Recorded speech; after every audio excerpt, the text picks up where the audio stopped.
Good morning everyone. मैं शिवम पांडे आज आप लोगों के साथ एक बार फिर से अपने प्रीवियस लेक्चर में जो हमने पढ़ा था, अब हम उससे आगे हम इस लेक्चर में पढ़ाई करेंगे।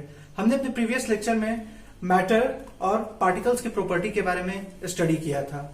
आज हम उससे आगे फॉर्म्स ऑफ मैटर के बारे में स्टडी करेंगे। जैसा कि आप देख सकते हैं कि बोर्ड पर हमने मेंशन किया है सॉलिड, लिक्विड और गैस। बेसिकली यही तीन प्रॉपर्टीज ऐसे हैं जो हमें अपने एग्जाम के पर्पज से जिसके बारे में हमें स्टडी करना है और जिसके बारे में ही सबसे ज्यादा पढ़ा जाता है। तो आइए आज हम इसकी शुरुआत नेचर के साथ करते हैं कि यह एक दूसरे के साथ किस तरह से अलग हैं। और इनमें अगर हम बात करें इन सारे ये जो फॉर्म है जो मैटर के, तो इसमें जो सबसे पहली और जो सबसे बेसिक बात होती है वो इनके शेप, साइज और वॉल्यूम को लेकर होती है। तो अगर हम पहला डिफरेंस ही अगर हम यह देखें तो जो सॉलिड होता है इसका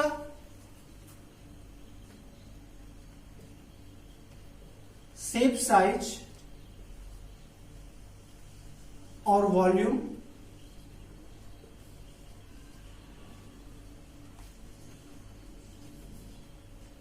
फिक्स होता है। जैसा कि आप मेरे हाथ में ये मार्कर देख रहे हैं, इसका साइज कैसा है? आई थिंक एक सिलिंड्रिकल है। चाहे आप एक बॉल का एग्जांपल ले सकते हैं, वो स्फेरिकल होता है, या फिर आप ब्रिक को देख सकते हैं, रेक्टेंगुलर होता है। उसकी जो वॉल्यूम को भी हम उसके काउंट कर सकते हैं और उसके हम लोग शेप और साइज के बारे में भी हमें नॉलेज होता है। और इससे आप समझ सकते हैं कि हमारे इसके अलावा भी बहुत सारी ऐसी सॉलिड ऑब्जेक्ट हैं जो इनकी जो शेप, साइज होती है वो फिक्स होती है। लेकिन वहीं अगर हम दूसरी तरफ अगर लिक्विड में बात करें, लिक्विड जैसा कि आप जानते हैं कि तो लिक्विड के अंदर क्या होता है कि लिक्विड को अगर हम किसी भी कंटेनर में रख दे तो वो उसका शेप ले लेता है, तो इससे आप क्या समझते हैं कि अगर मैं पानी को अगर मैं बाल्टी में, मैं बकेट में रखता हूं तो वो बकेट के शेप का हो जाता है, और मैं अगर उसे किसी बॉटल में रखता हूं तो वो बॉटल के शेप का हो जाता है। तो उससे क्या समझ में आता है? उससे हमें ये समझ में आता है कि उसका जो शेप होता है वह फिक्स नहीं होता है, बट हाँ उसका वॉल्यूम फिक्स होता है। जैसे आप देख सकते हैं कि अगर आप किसी थाली में आप पानी को रखते हैं तो वहां पर भी आप उसके वॉल्यूम को आप काउंट कर सकते हैं। आप अगर किसी बकेट में रख सकते हैं तो वहां पर भी उसके वॉल्यूम को आप काउंट कर सकते हैं, बट आप उसके किसी भी शेप को आप फिक्स नहीं कर सकते हैं। तो हम यहां देखेंगे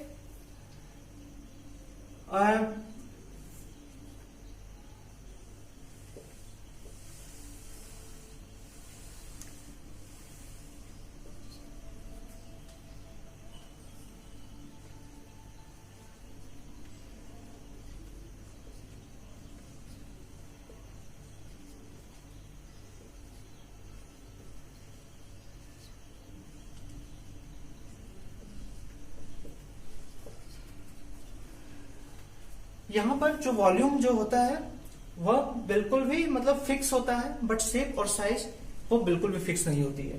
अब हम गैस को लेकर बात कर सकते हैं।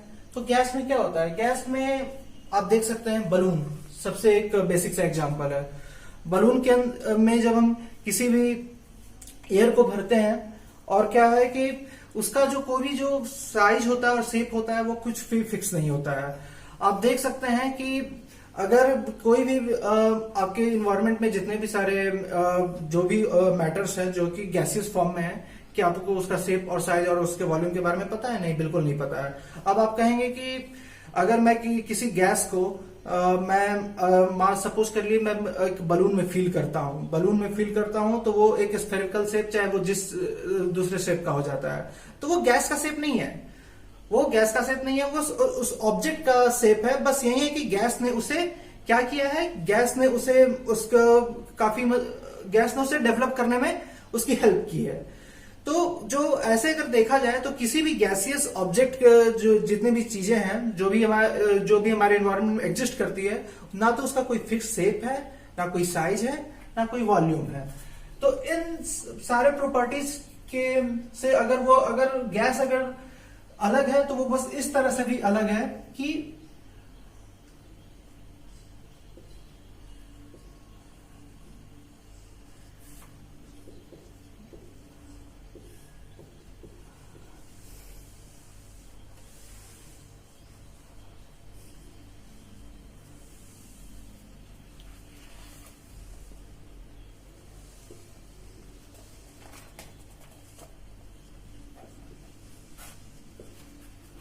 यहां पर जो है कुछ भी फिक्स नहीं है, ना शेप, साइज और वॉल्यूम कुछ भी इसमें फिक्स नहीं है।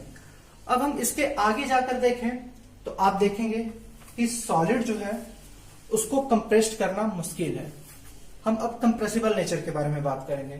कंप्रेसिबल से हम मतलब है कि आप देख सकते हैं कि अगर हमारे पास एक ब्रिक है और हम उस पर अगर फोर्स लगाएं, हम उसे कंप्रेस करने की कोशिश करें, चाहे आप इस बोर्ड की बात करें, अगर मैं इसे कंप्रेस करने की कोशिश करूं तो ये पॉसिबल नहीं है। बट अब वहीं मैंने लास्ट में ये एग्जांपल दिया था कि अगर हम वाटर किसी लिक्विड फॉर्म के अंदर अगर हम उसे कंप्रेस करने की कोशिश करें तो वो इजिली कंप्रेस हो जाता है। और अगर हम एयर की बात करें जहां पे हम बिना किसी रुकावट के हम आसानी से अपने बॉडी चाहे अपने इस हैंड को मूव करा सकते हैं, तो इससे आप समझ सकते हैं कि हमें जो गैस में जो गैसियस स्टेट में जो कंप्रेसिबल की नेचर की जो होती है वो सबसे अधिक होती है।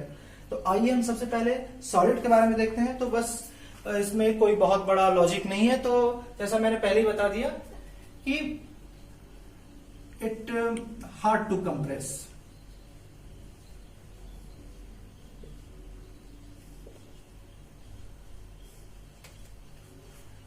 इसे कंप्रेस करना आसान नहीं है। कंप्रेसिबल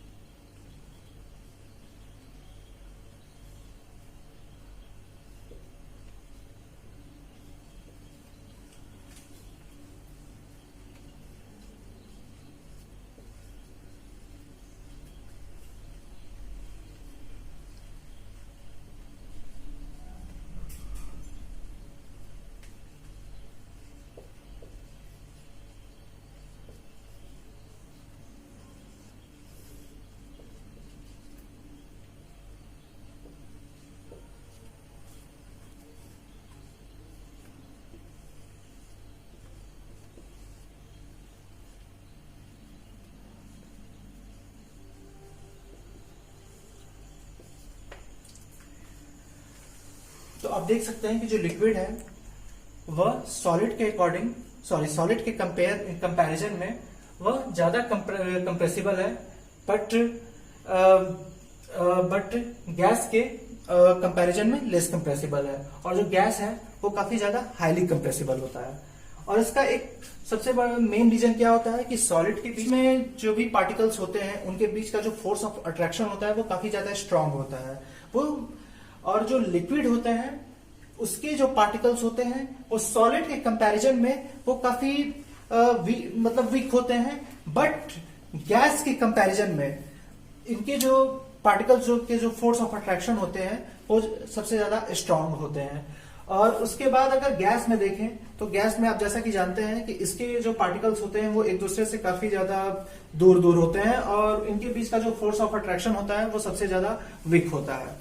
और यही जो पार्टिकल्स के बीच का ये जो फोर्स का जो ये अट्रैक्शन है और आप कह सकते हैं कि उनके बीच का जो कोहेजन है, यही इनके नेचर को एक दूसरे से काफी ज्यादा काफी एक दूसरे से डिफर करता है। इसका हम सबसे अच्छा एग्जांपल हम अपने नेक्स्ट प्रॉपर्टी में समझेंगे कि सॉलिड की जो डेंसिटी होती है वो काफी हाई होती है।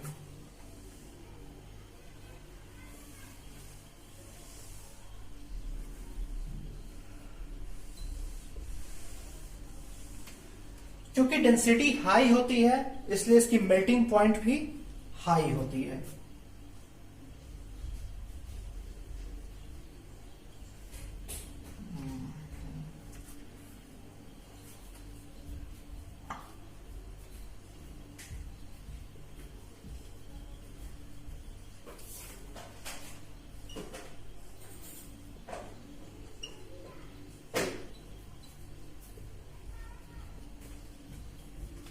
और जो लिक्विड में जो डेंसिटी होती है वो सॉलिड के कंपैरिजन में वो कम होती है।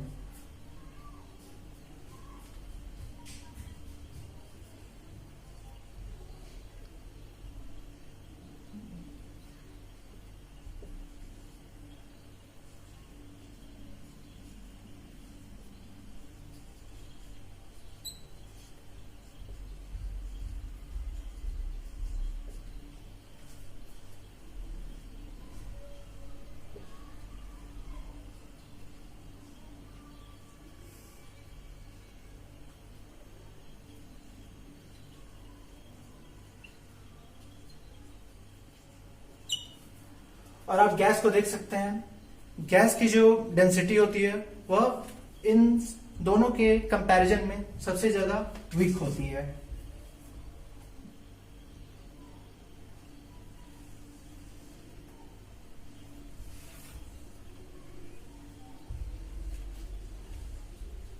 और इस वजह से जो मेल्टिंग पॉइंट भी होता है लिक्विड का, वह भी सॉलिड के कंपैरिजन में जो इसका जो मतलब मेल्टिंग पॉइंट आप कह सकते हैं कि सॉलिड होता है वही मेल्ट होता है।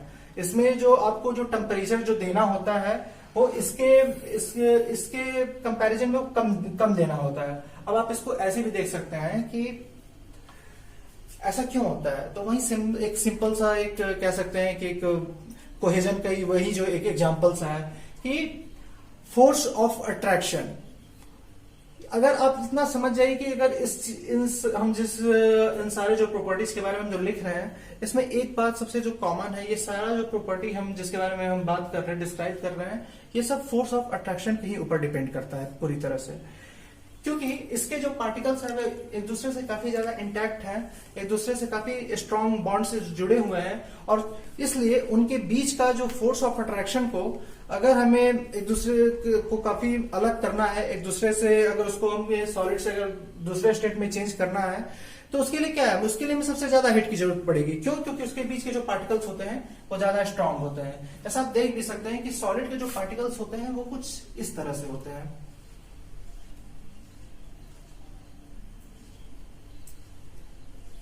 ये आप किसी भी बुक में आप इसे देख सकते हैं।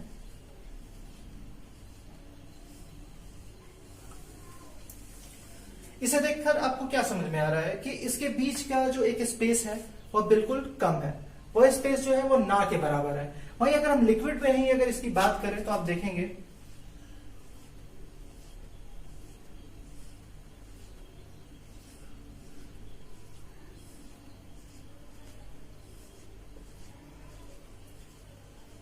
इसमें दो जो पार्टिकल्स हैं उनके बीच का जो स्पेस है वह सॉलिड के कंपैरिजन में ज्यादा है।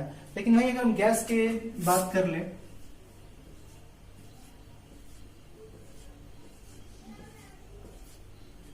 तो आप देख सकते हैं कि इसके जो भी आपके जो पार्टिकल्स हैं उसके बीच का जो फोर्स ऑफ अट्रैक्शन है वो इन दोनों के कंपैरिजन में बिल्कुल लेस है। तो इससे आप समझ सकते हैं कि अगर हमें इसकी जो डेंसिटी है और इसमें हमें हीट सबसे ज्यादा देने की इसलिए भी ज्यादा जरूरत पड़ेगी क्योंकि इसके जो पार्टिकल्स है वो ज्यादा स्ट्रांग है और हमें ज्यादा हीट की जरूरत पड़ेगी इनके बीच के फोर्स ऑफ अट्रैक्शन को खत्म करने के लिए।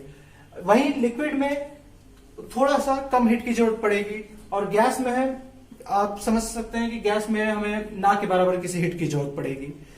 अब हम आगे आकर देखें तो इससे हम ये भी आप देख सकते हैं कि अगर हम इसी को हम एक जिससे अभी हमने अपने डायग्राम में भी डिस्कस किया है और अगर हम इसे बस एक प्रॉपर्टी के फॉर्म में लिखें तो आप साफ समझ सकते हैं कि इनकी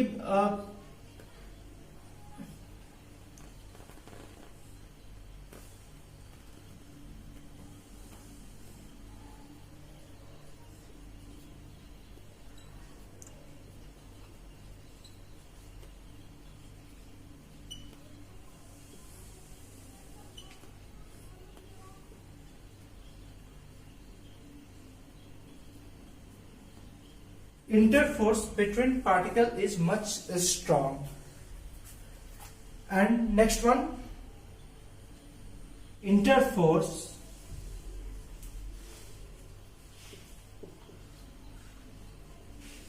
between particles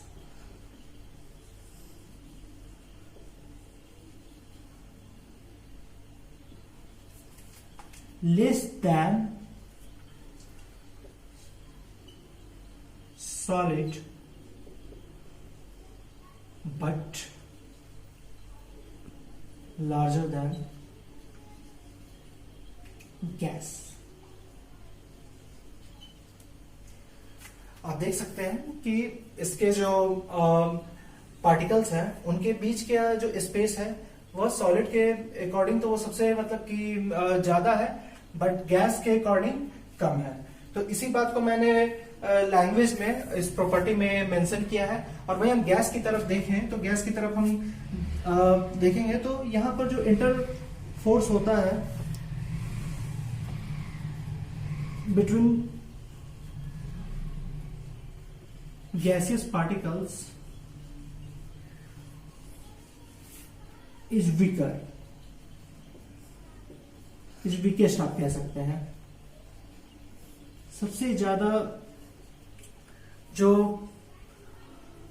force of attraction होता है जो गैस के पार्टिकल्स के बीच में होता है वो सबसे ज्यादा वीकेस्ट होता है। अब इसी प्रॉपर्टी के अब हम आगे जाकर देखें तो हम आप इसका सबसे अच्छा एग्जांपल आप इसमें भी ले सकते हैं कि आप देख सकते हैं कि जो काइनेटिक एनर्जी सबसे ज्यादा किस फॉर्म में हो सकती है। तो आप ऐसे ही समझ सकते हैं कि सॉलिड के जो पार्टिकल्स हैं वो क्या है, वो एक दूसरे से काफी ज्यादा इंटैक्ट है, और गैस के जो पार्टिकल्स हैं वो एक दूसरे से सॉलिड के कंपैरिजन में वह काफी मतलब की दूरी पे है, और गैस के जो पार्टिकल्स हैं वो एक दूसरे से ज्यादा दूरी पे है। तो अगर हम देखेंगे तो इसमें जो किसके जो पार्टिकल्स हैं वो सबसे ज्यादा इजीली वो माइग्रेट कर सकते हैं, वो एक दूसरे से आसानी से वो अलग हो सकते हैं, वो इन्वायरमेंट में बहुत ही वो फ्रीली मूव कर सकते हैं। तो आप देख सकते हैं यह सबसे ज्यादा गैस में होगा। तो आप यहां ये समझ सकते हैं कि जो गैस में जो काइनेटिक एनर्जी उसके बीच के जो पार्टिकल्स के होते हैं वह सबसे ज्यादा स्ट्रांग होते हैं। मतलब कि स्ट्रांग का सेंस ये समझ सकते हैं कि काइनेटिक एनर्जी जो गैस के जो पार्टिकल्स होते हैं उनमें सबसे ज्यादा होती है। possesses highly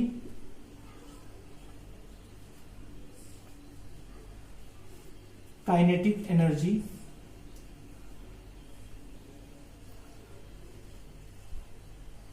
between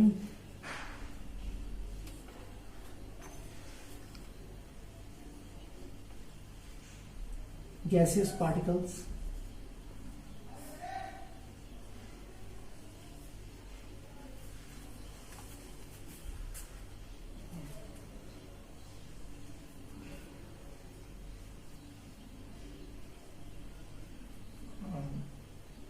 possesses less kinetic energy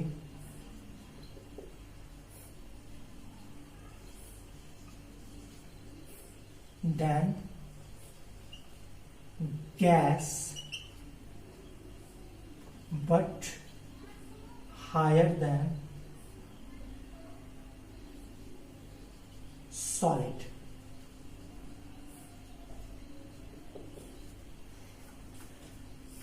And kinetic energy between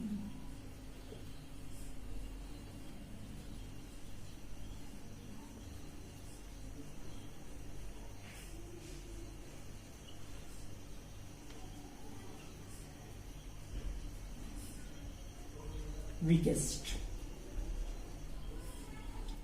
तो इसके साथ ही हम आपसे एक डिफ्यूजन के बारे में हम डिस्कस करेंगे, जिसका हमने आपसे लास्ट सेशन में हमने जिसके बारे में आपसे बात किया था।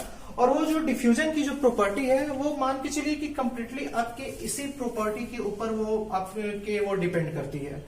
डिफ्यूजन का हमें जो एक सिंपल सा डेफिनेशन क्या मिलता है बुक में, हमें यही मिलता है कि the spreading and mixing out of one substance with another substance is known as, due to its motion, is known as diffusion। Means एक डिफ्यूजन एक ऐसा कह सकते हैं कि फिनोमिना है जहां पर दो सबस्टांस जो है वो एक दूसरे के साथ मिक्स करते हैं। किस वजह से? मोशन की वजह से। मोशन की वजह से वह एक दूसरे से इंटरमिक्स करते हैं, इसलिए हम उसे डिफ्यूजन के नाम से जानते हैं। तो आइए हम यहां देखते हैं। यहां हम देखेंगे कि मोशन सबसे ज्यादा अधिक किसमें होगा। मोशन जाहिर सी बात है सबसे ज्यादा उसमें होगा जिसमें सबसे ज्यादा काइनेटिक एनर्जी होगी। जैसा कि आप फिजिक्स में भी आप इस बात को जानते होंगे, the energy of a body due to its motion is known as kinetic energy. Means kinetic energy, जैसा कि आप जानते हैं इसका सीधा रिलेशन किससे है? मोशन से है। मोशन से इसका सीधा रिलेशन है। मीन्स जब पार्टिकल्स के बीच का जब मोशन बढ़ेगा तो काइनेटिक एनर्जी भी बढ़ेगी। जैसा कि आप देख सकते हैं कि इसके बीच के जो पार्टिकल्स के बीच का फोर्स ऑफ अट्रैक्शन है वो क्या है? और सबसे ज्यादा वीकर है, मीन्स सबसे ज्यादा ये वीकेस्ट है। जैसा कि मैंने यहाँ आपको मेंशन किया है, ये सबसे ज्यादा वीकेस्ट है। मीन्स अगर इसके बीच का जो पार्टिकल का जो फोर्स ऑफ अट्रैक्शन अगर वो सबसे ज्यादा वीकेस्ट है तो जाहिर सी बात है कि जो काइनेटिक एनर्जी होगा, इसके बीच का जो मोशन होगा वो सबसे ज्यादा होगा।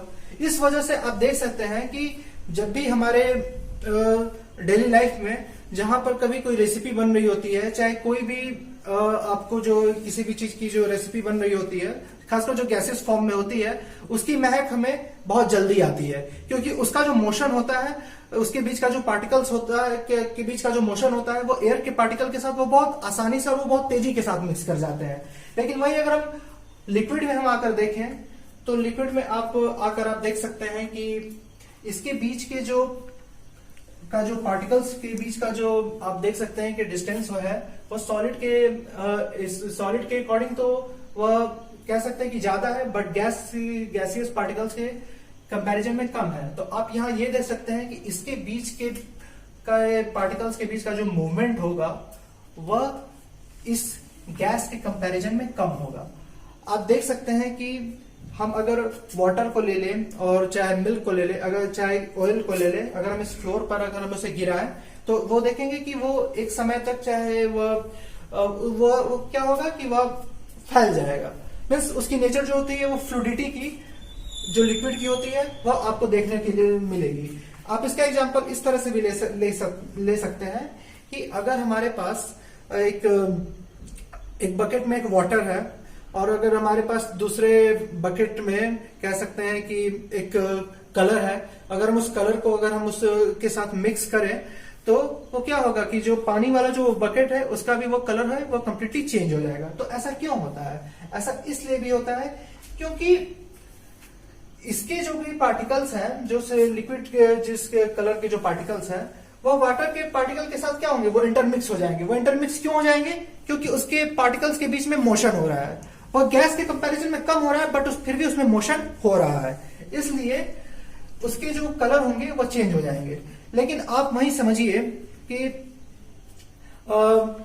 अगर हम किसी सॉलिड ऑब्जेक्ट के ऊपर आप कह सकते हैं कि अगर हम सपोज करिए कि कोई कलर चाहे कुछ भी हम उसके ऊपर हम ड्रॉप करते हैं तो क्या उसका कलर चेंज हो जाएगा? नहीं, उसका चेंज होना बहुत ही मुश्किल है।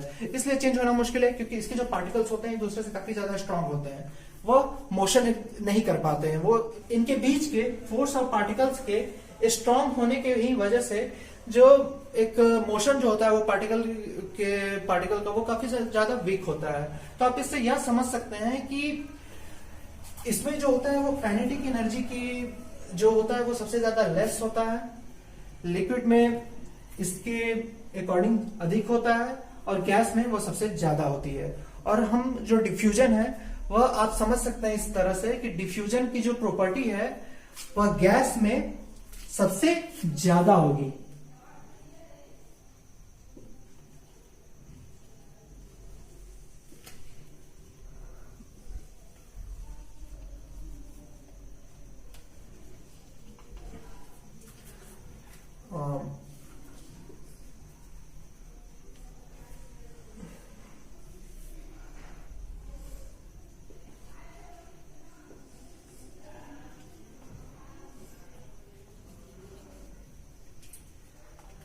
लेस देन गैस, इसमें जो डिफ्यूजन की जो कह सकते हैं जो प्रॉपर्टी होगी वह लेस देन गैस होगी, और इसमें जो सॉलिड में जो डिफ्यूजन की जो प्रॉपर्टी है वह मान के चलिए कि सबसे ज्यादा मिनिमम होगी।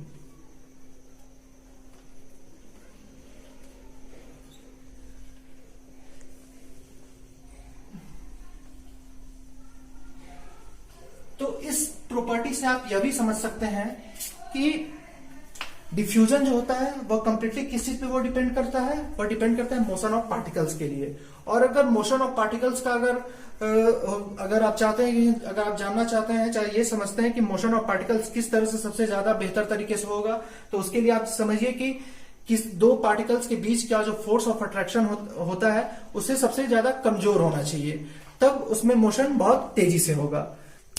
सो आज के लेक्चर में बस इतना ही। आई होप हमारा आपको आज का ये वीडियो पसंद आए और आप इसके बारे में अपनी राय जरूर कमेंट बॉक्स में दें और आप हमारे चैनल को सब्सक्राइब करें और इस वीडियो को लाइक करें और शेयर करें। और thank you, have a nice day, keep watching us and stay safe. Thank you.